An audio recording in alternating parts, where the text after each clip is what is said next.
도마 그러면 앞에 따라오는 수식어가 의심만은입니다. 사실은 의심이 많다기보다는 의문이 많다고 말하는 게 맞겠습니다. 부활하신 예수님을 봤다는 동료 제자들의 증언에도 도마는 내가 내 눈으로 보고 내 손으로 확인하기 전에는 믿지 않겠다고 말합니다. 도마는 별명이 디두모입니다. 어떤 제자들은 예수님이 별명을 붙여주셨어요. 시몬에게는 예수님이 게바라는 별명을 붙여줬습니다. 게바는 히브리 말로 반석, 바위덩이라는 뜻입니다. 당시에 통용되던 헬라어로는 페트라, 베드로입니다. 시몬은 별명이 이름보다 더 유명해진 사람입니다. 예수님은 야고보와 요한 형제에게도 별명을 붙여주셨는데 천둥의 아들이라는 뜻으로 보아너게라는 별명을 붙여주셨어요. 뱃사람들이라 목소리가 엄청나게 컸던 것 같습니다. 그래서 야고보, 요한 형제에게는 야, 니들은 입만 열면 천둥이 울리는 것 같다. 그래서 천둥의 아들 보아너게라는 별명을 붙여주셨습니다. 이 디모데라는 별명은 두 가지의라는 뜻을 가진 말이라고 합니다. 그래서 당시에 쌍둥이들에게 잘 붙였던 별명이 디두모이고 또는 이중적인 사람 또는 생각이 많은 사람 그런 사람들에게 붙여진 별명이 디두모라고 합니다. 디두모는 생각이 많고 의문이 많은 도마에게 딱 어울리는 별명입니다. 도마가 나는 보지 않고는 절대로 믿지 않겠노라. 그렇게 말을 합니다. 이 말을 할 때에 주님은 그곳에 계시지는 않았지만 그 말을 다 들으셨던 것 같습니다. 이미 부활하셔서 영으로 계시는 분이기 때문에 어디서 무슨 말을 하든 다 들으시는 거죠.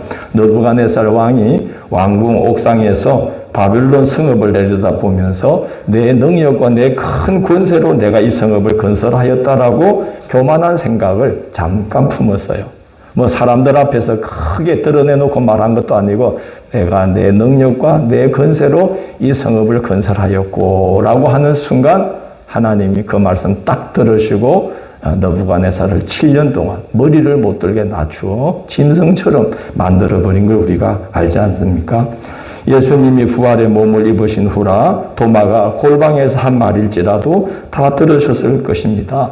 우리 같았으면은 야 저게 언제 사람이 되겠나 내 저럴 줄 알았다 그랬을 텐데 예수님은 도마를 찾아오십니다. 8일 후에 유월절 절기가 다 끝난 다음 날 도마가 제자들과 함께 있는 자리로 예수님은 도마를 찾아오십니다. 그를 믿음으로 이끌기 위함입니다. 26절을 보면 예수께서 오사라고 기록되어 있습니다. 참 너무나 감사한 일이죠. 예수님은 도마를 지켜보고 계셨고 결정적인 순간에 도마에게로 오십니다. 예수님이 내가 저를 어떻게 심판할꼬 하고 지켜보시면 참 두려운 일인데 참 예수님은 도마를 사랑하사 내가 저를 어떻게 도울꼬 하면서 지켜보셨던 것 같습니다. 그래서 예수님이 지켜보시다가 결정적인 때에 찾아오셨었는데 바로 이 일이 도마의 일생의 결정적인 사건이 되는 것입니다. 예수님이 지켜봐 주시는 게 얼마나 감사한 일입니까? 70인의 제자들이 둘씩 짝을 지어 전도하러 나갔다가 돌아와서 예수님께 보고하기를 주여 주의 이름이면 귀신들도 항복하더이다 라고 말하자 예수님이 알고 있다. 사탄이 하늘로부터 번개같이 떨어지는 것을 내가 보았노라고 예수님이 말씀하십니다. 이 말씀은 예수님이 제자들을 전도하러 내보내놓고 알아서 하라 그런 게 아니고 지켜보고 계셨다는 거죠. 중보기도 하고 계셨다는 거죠. 그들을 중보하려고 지켜보고 계셨다는 거죠. 그래서 알고 있다. 너희들이 전도할 때에 사탄이 하늘로부터 떨어지는 걸 내가 보았다라고 말씀을 하신 겁니다. 제자들 사이에 누가 더 크냐 하고 서열 다툼이 벌어졌던 일이 있었죠. 베드로가 마음이 그때 많이 상했던가 봅니다. 그래도 지가 수제자인데 다들 서로 잘났다 그러니까 얼마나 마음이 상했겠어요. 예수님은 마치 베드로 마음속에 들어갔다가 나온 것처럼 말씀합니다. 시몬아 시몬아 보라 사탄이 너를 밀가부르듯 하려고 요구하였으나 그러나 내가 너를 위하여 네 믿음이 떨어지지 않기를 기도하였노니 너는 돌이킨 후에 내 형제를 굳게 하라. 이렇게 말씀합니다. 다 지켜보고 계셨다는 거죠. 다 알고 있다는 겁니다. 그래서 내가 너를 위해서 기도했다. 믿음이 떨어지지 않기를 내가 다 지켜보면서 기도했다. 그렇게 말씀합니다. 예수께서 제자들의 상태를 지켜보시고 중보해 주시지 않았다면 그들은 사도로 세워질 수가 없었을 겁니다. 예수께서 도마를 지켜보시고 중보해 주시니까 의문이 많고 생각이 많은데도 제자로서 주님 곁에 남아있을 수 있는 것입니다. 그런 것 같습니다. 주님께서 너는 내 것이다 하면서 택하여 부르신 자들. 그래서 주님의 은혜 안에 들어와 있도록 택하신 자들은 주님께서 불꽃 같은 눈동자로 지키시고 눈동자같이 보호해 주신다고 성경이 증언하고 있습니다. 은혜 안에 들어와 있는 자들은 의문을 품어도 의문이 불신으로 이어지는 것이 아니라 의문이 믿음으로 이어지게 되는 것이죠. 그게 도마의 경우입니다. 바울이 데살로니가에서 복음을 전하다가 박해로 인해서 데살로니가에서 조금 떨어져 있는 밑으로 있는 베레아라는 도시로 가서 복음을 전했는데 사도행전 17장 11절을 보면 그때 상황이 이렇게 기록되어 있어요. 베레아 사람은 데살로니가에 있는 사람보다 더 신사적이어서 간절한 마음으로 말씀을 받고 이것이 그러한가 하여 날마다 성경을 상고함으로 그렇게 적혀 있습니다. 이게 앞뒤가 맞는 말이 아니거든요. 이것이 정말 그러한가 하여 날마다 성경을 상고했다는 거예요. 주님이 지켜보고 계시고 주님이 돌보시기 때문에 가능한 일이에요.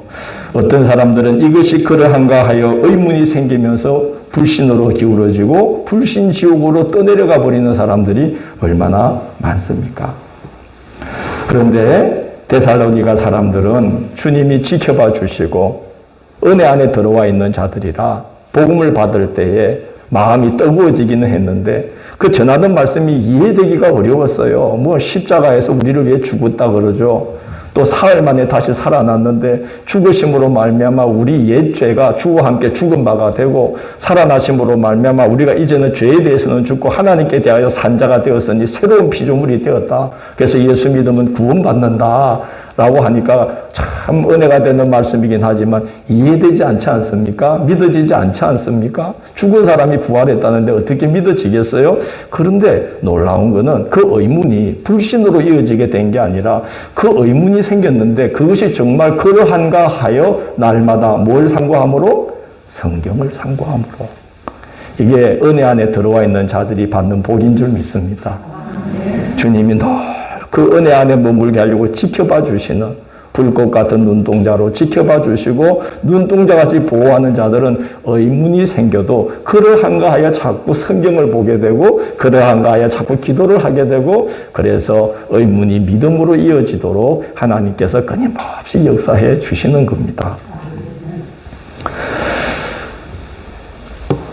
주님께서 지켜봐 주시고 붙들어 주시면 의문이 믿음에 이르도록 역사하게 되고 염려로 시작하나 기도로 끝나게 해 주십니다.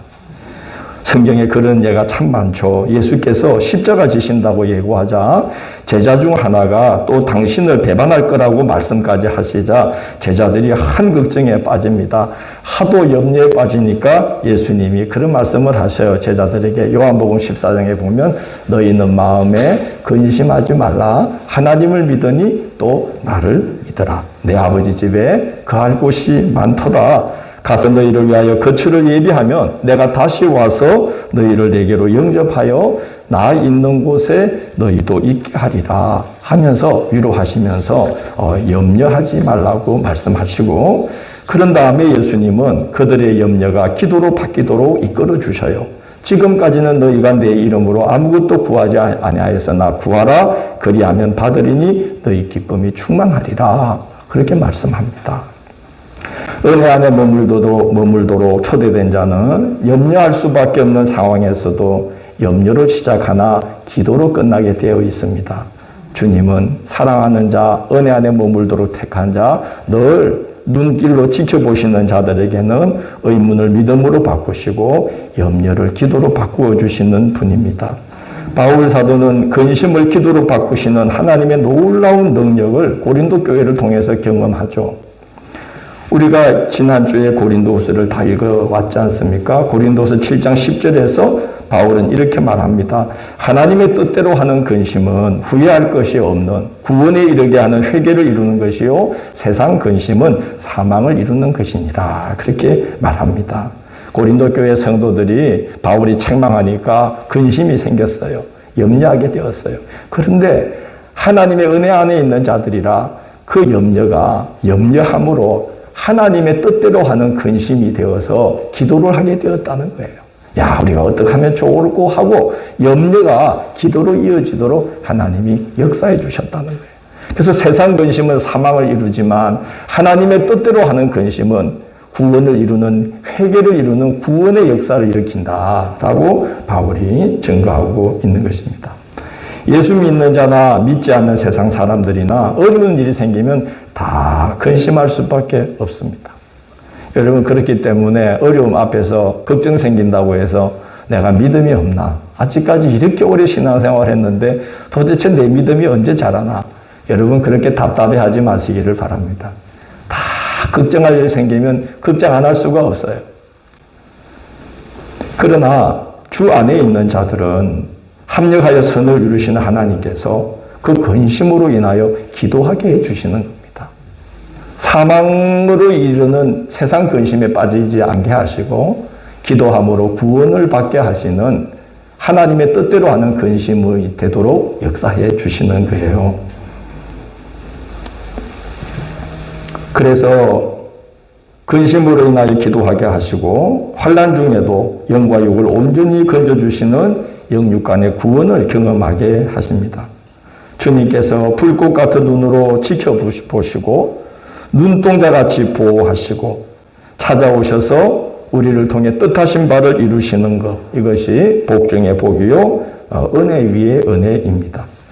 근심으로 시작하나 기도로 끝나게 하시고 의문으로 시작하나 믿음으로 결실 맺게 하시는 것이 참으로 감사한 일입니다.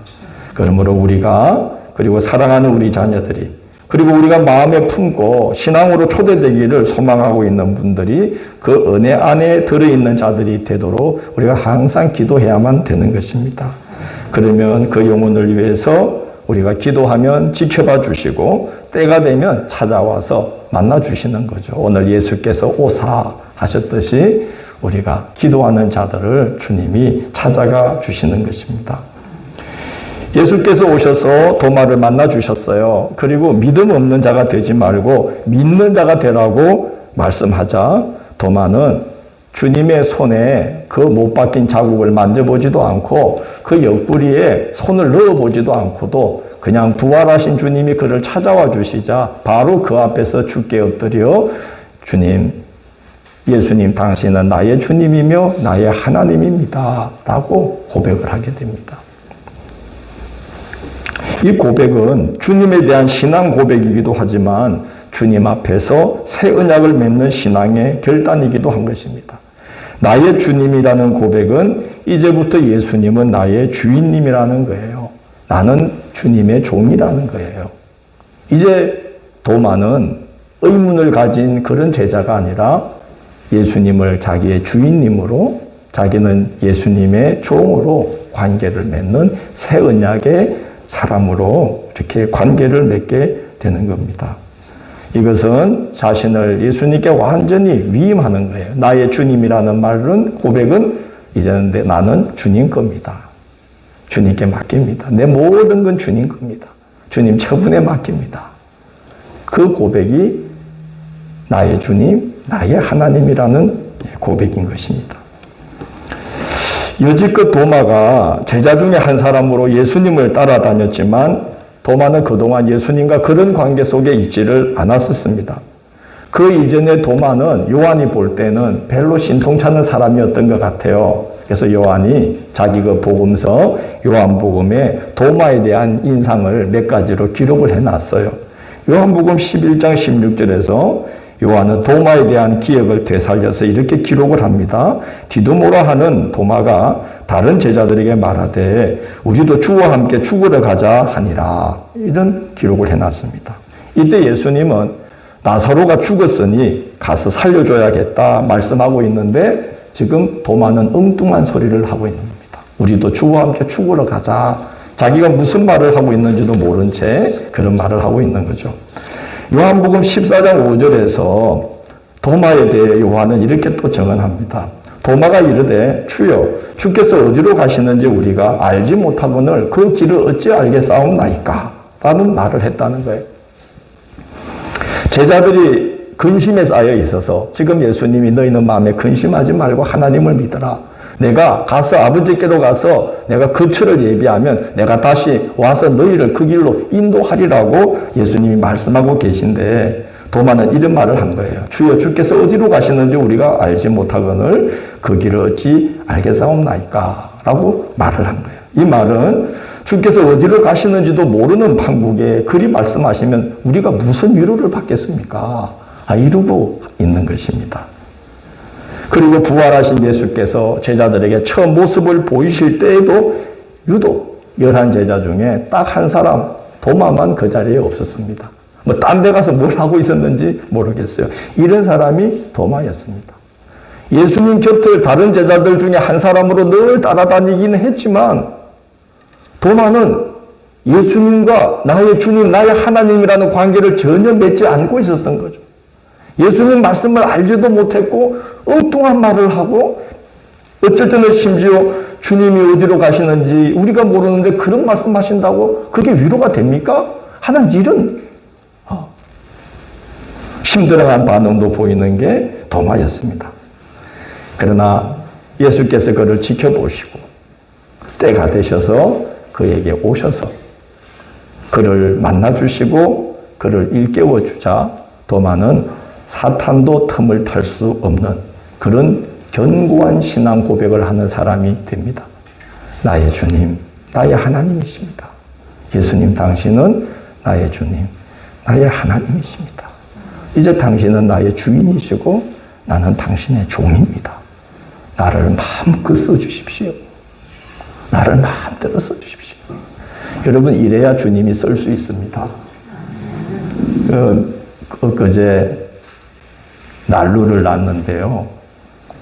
연통을 꼽는데 한결이하고 둘이서 꼽는데 이게 한쪽씩 잡아가지고 이제 꼽아야 되거든요. 그래 한결이가 막 꼽으려고 그러는데 저도 꼽으려고 막 하려다 보니까 둘이 다 안 꼽혀요. 한쪽은 그냥 잘 알아서 하라고 딱 이렇게 있어야 되는데 둘이서 막 이렇게 하려니까 이게 여러분 함석이 생각보다 잘 안 맞춰져요. 그래서 내가 야 그렇구나. 우리도 하나님 우리를 쓰시려면 주님 알아서 처분대로 하십시오. 난 그냥 주님 하시는 대로 나도 맡기겠습니다. 이러고 우리를 내어드릴 때 주님이 원하시는 대로 우리를 비로소 쓸 수가 있는 것 같아요. 날로 연통 꼽다가 그걸 깨달았네요. 그렇구나. 내가 여지껏 이러고 있었구나. 나도 뭐 해보겠다고 막 이렇게 흔들고 있으니 주님이 그 어떻게 연결을 할 수 있겠어요. 도마는 그동안 주님과 전혀 나의 주님, 나의 하나님 관계가 아니었어요. 요한이 볼 때 기가 막힌 사람이었어요. 그래서 다른 제자에 대해서는 별로 기록을 해놓지 않았는데 요한이 도마에 대해서만큼은 세 부분이나 걸쳐서 엉뚱했던 장면들을 기억하고 요한복음에 기록을 해놨어요. 그런 요한이었다는 거예요. 그런 도마였다는 거예요. 그런데 그런 도마일지라도 주님이 불꽃 같은 눈동자로 지켜봐 주시고 당신이 계획해 놓은 정확한 때에 그를 찾아오셔서 믿음 없는 자가 되지 말고 믿는 자가 되라고 말씀을 하실 때에 그 주님이 오셔서 그 말씀하실 때에 도마에게 믿음이 들어왔다는 거예요. 그래서 손가락으로 만져보지도 않고 손을 집어넣어 보지도 않고 그냥 그 자리에 엎드리면서 나의 주님, 나의 하나님 하고 도마는 주님과 새로운 관계를 맺게 되었습니다.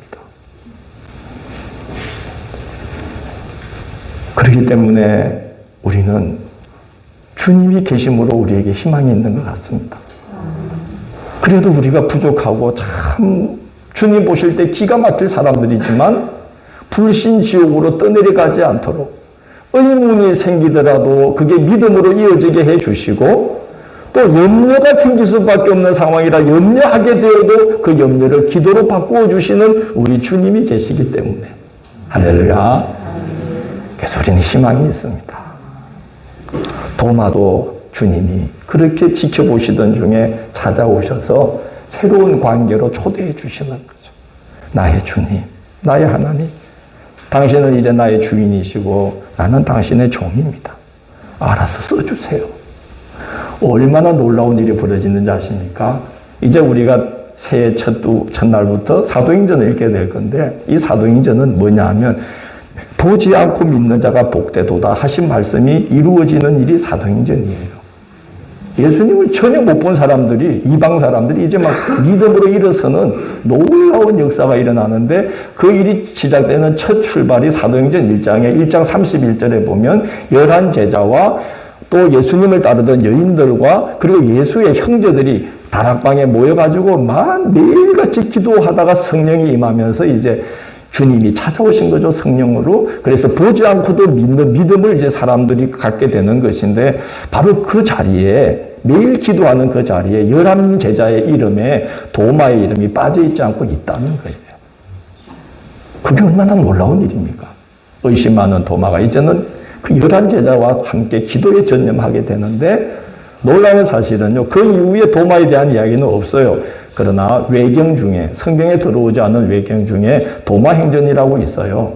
그리고 도마에 대한 전성이 많이 있어요. 거기를 보면은 도마가 주님의 말씀대로 땅끝까지 이르러 복음의 정인, 예수의 정인이 되려고 이제 땅끝으로 향해서 가면서 시리아를 지나게 됩니다.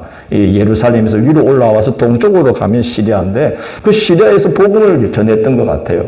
시리아의 교회를 시리아 정교회라고 하는데 시리아 정교회 중에서 제일 많은 비율을 차지하는 거. 우리 처음에 감리교, 장로교, 침례교, 순복음 있듯이 시리아 정교회에도 여러 파들이 있는데 그 중에 제일 많은 비율을 차지하는 파가 무슨 파인 줄 아세요?